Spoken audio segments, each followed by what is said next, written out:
Alright guys, today we're going to continue the wet sanding series. I believe this is episode number 3.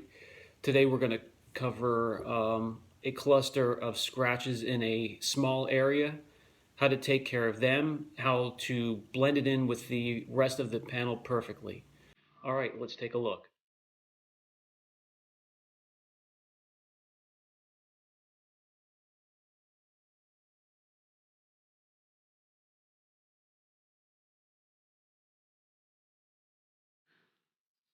Here's a cluster of scratches, one on the top, one on the bottom.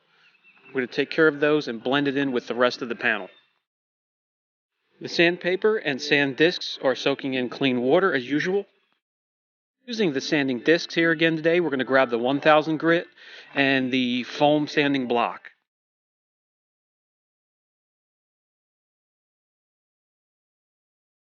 Moisten the area, do a little test spot, see how it's cutting, see what kind of paint we're working with.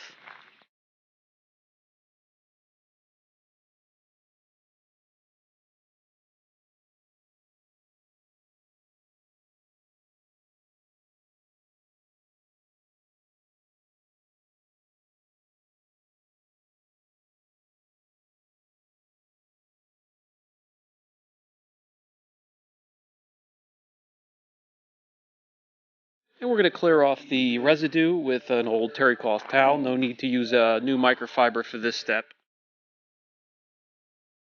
Check this little test area, see how the clear is responding to the 1000 grit.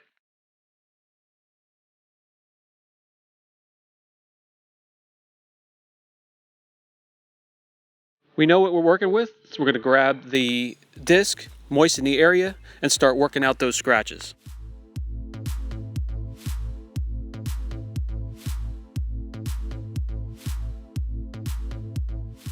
On this particular panel, the orange peel texture to the surface is a little more prevalent than the last ones we've done.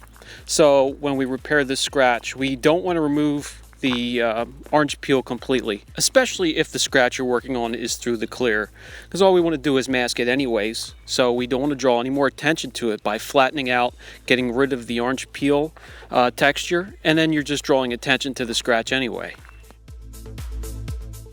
Next step, we're using 3000 grit, and as I pointed out, we're going to make the area 2.5–3 inches larger than the first area we worked in. And this is how we are beginning to blend in, to merge the unworked area of the panel to the area we worked with the sandpaper. Pressure is fairly light. I only have a hold of the disc with 2–3 fingers.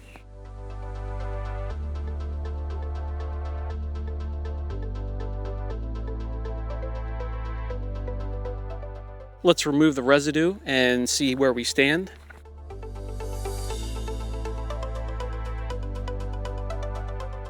When you see no traces of the 1000 grit, we're going to switch to 5000 grit and we're going to finish it off and get it to the point where we just need to polish. And I'm pointing out here, we want to make the area 2.5–3 inches larger than the last area we worked with the 3000 grit. That's how we're blending it in.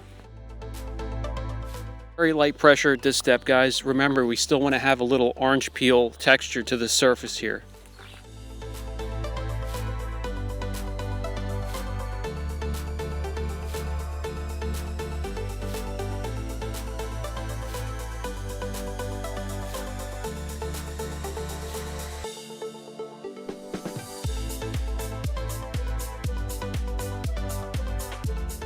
I'm going to bring you in close to see what it looks like at this point.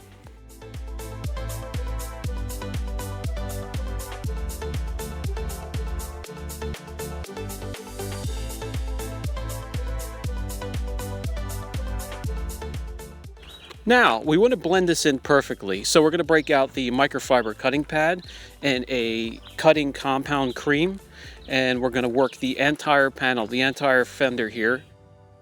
And since there's hundreds of videos on the cutting pad and its use, we'll jump to the finishing pad. We'll use a finishing cream, and we're going to give this fender a perfect swirl-free shine.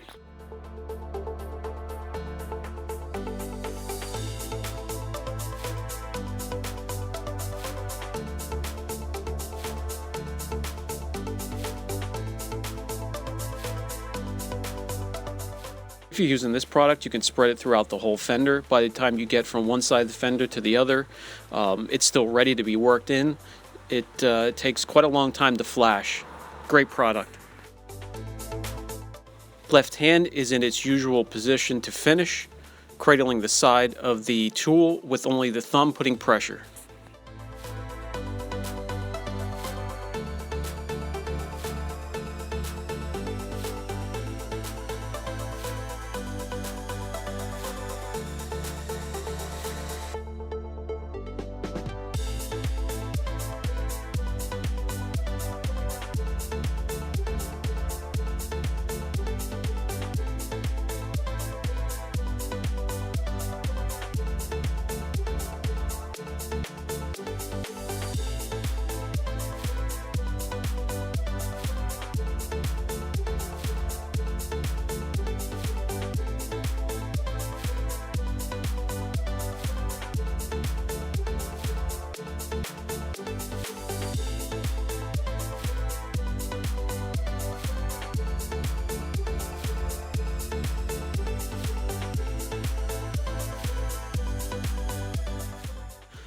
So that's how you blend in an area, a small area that has been corrected by wet sanding, into a larger panel.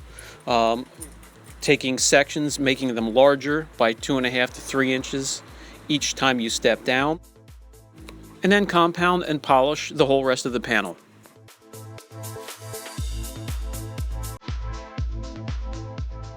Let's remove the finishing glaze and see what we have.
Okay, so that episode took care of correcting a cluster of concentrated scratches and then blending that area in with the rest of the panel.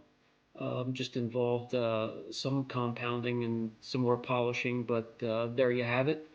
Any questions, concerns, comments? Don't hesitate. Brian from Apex Detail. We'll catch you in the next one.